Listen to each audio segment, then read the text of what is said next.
I think a bit of both. So you've got these long-term trends, and then often you'll be wrong. So that's the kind of thing you got to fight with. So in a generation, South Korea's gone from 6 or 7 children per woman to 1.4, well below replacement, and is going to have a demographic crisis as a result of that. They won't have enough workers, and that was completely unforeseen 30 years ago. Completely unforeseen. Rwanda now has a woman per children of like 8 or 9 or something. It's ridiculous. They have like a country the size of like Wellington almost, and 10 million people in it. And if they keep having 10 kids per mum, then they end up, well, obviously had genocide and all sorts of stuff. It's largely a result of population clash. That may or may not drop, or it may not result in those sort of things. So I think if you look back 30 years, what were the problems? We were worried about the Russians, so I think there's a limit to how useful that can possibly be. And I do think that you should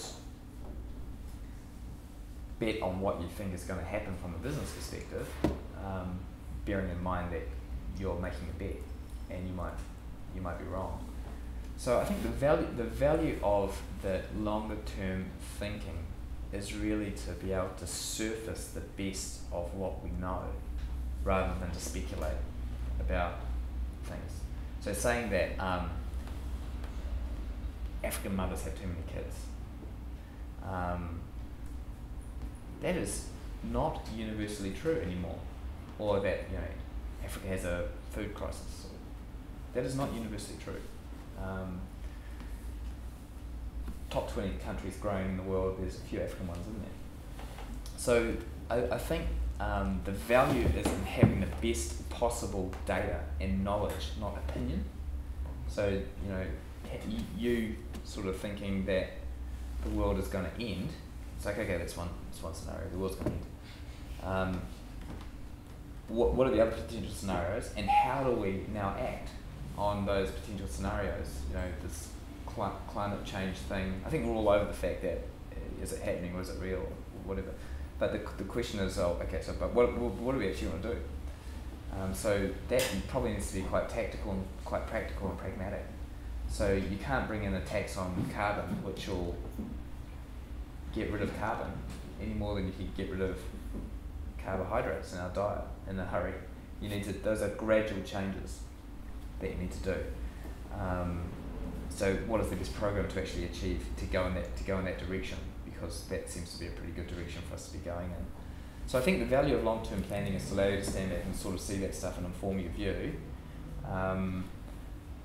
But it's just, I think it has limits, and it needs constant updating, and you need to look at the latest data, because you might be wrong, and you need to be prepared for being wrong. And that's, I think, the balancing act like a government has. It's all about trade-offs. You've got, you want to spend $1 billion more on health, that's fine. Well, what are you not going to spend $1 billion on? So it's rivers or education, or it needs to come from somewhere. It doesn't magically appear, it's money stuff. So it's all about trade-offs, I think, and balancing a portfolio of approach to those sort of things, informed by the best data and the that longer term perspective as well as what you can see shorter term. But I think thinking beyond the very short term, saying, Apple's going to rule the world. It's like, Apple's not going to rule the world, or we're all going to die. Or, no, we're not all going to die. That's all. I actually love that bookshop, Bennett's bookshop, where there's like, there's this, it's called like social sciences or something. There's this big table, which is basically, I call it the why we're fucked table. It's like, what they were, it's like environment, and water, and economy, and rise of China, and getting nuked by the Cubans, or whatever, whatever it is. It's kind of interesting. You're going to read that stuff, and that's useful. But I think we need to actually do stuff this year, next year, and the year after. So what can we do this year? I think that's kind of where you need to bring it back to, taking account of that. No, I am interested in that stuff. I just, to the former question, I sort of just place limits on what can I actually do to affect climate change, beyond putting out my recycling and hoping for the best, it's so I think it is a lot of smaller things. I do think we need to rely on a lot of government policy for that stuff. Like, you know, one thing that we haven't talked about much today is just the impact of policy rather than advocacy or spending money, you know, R&D, spending lots of money.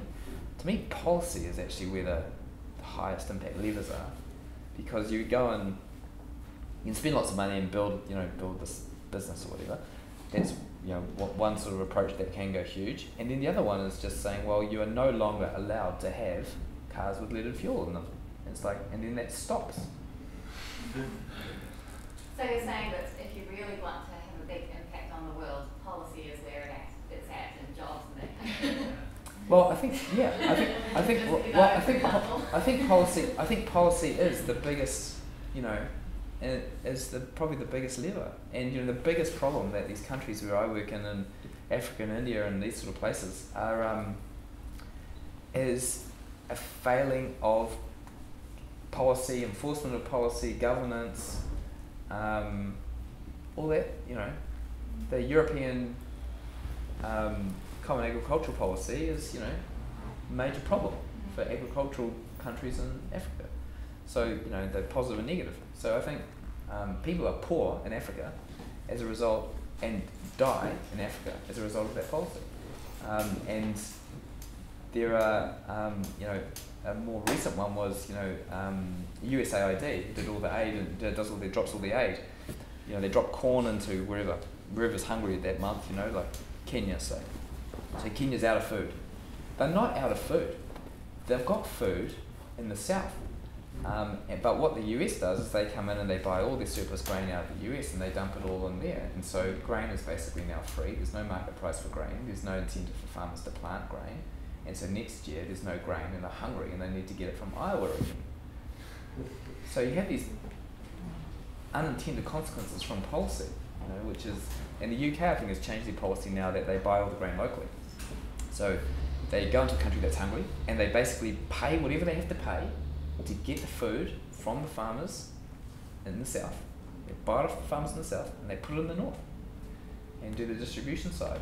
And so that's a policy change that means that farmers plant and they grow more food and it's all good. So I think there's lots of stuff you can do with policy, you know, big stuff, environmental, vaccinations, you know, healthcare, education, all the stuff where governments play, you know, education, healthcare, you know, good governance and that sort of stuff. So to me, those are probably the biggest levers, you know. Oh, I'm glad you say that, because after that you were talking, it's very inspiring. It sounds, I was worried that everyone here is going to want to go and start up an internet company as opposed to kind of work at Treasury. The flip side is it's extremely hard, you know, like the good policy stuff, like trying to get through a change in common agricultural policy in Europe, it's just hard. So, you know, that's, yeah. So, okay, so you want to build better roads, which increases the market, you know, improves the market. So you go in there and the governance is broken and you get a road commissioned and you spend $100 million on roads and you turn up and the road actually isn't there. So now you've got to solve the governance problem in order to build the road. So they're kind of connected back. And the Chinese are very interesting in that, you know, Western aid is very much, we come in and say, what do you want to do? You want to build a road? How much does the road cost? $100 million. Here's $100 million. Chinese approach is they come in and say, what do you want to do? You want to build a road? It's okay, we'll do that. So they bring a whole bunch of Chinese in and they build the road. Here we go, we gave you a road. It's like, well, that doesn't really work for us because how am I supposed to buy a BMW? So it's yeah, but you do need the roads to drive the BMW on. Yeah. So I think all this, it's all connected. You know, all that stuff is connected. So I think it's a great idea having roads, but it's harder than that.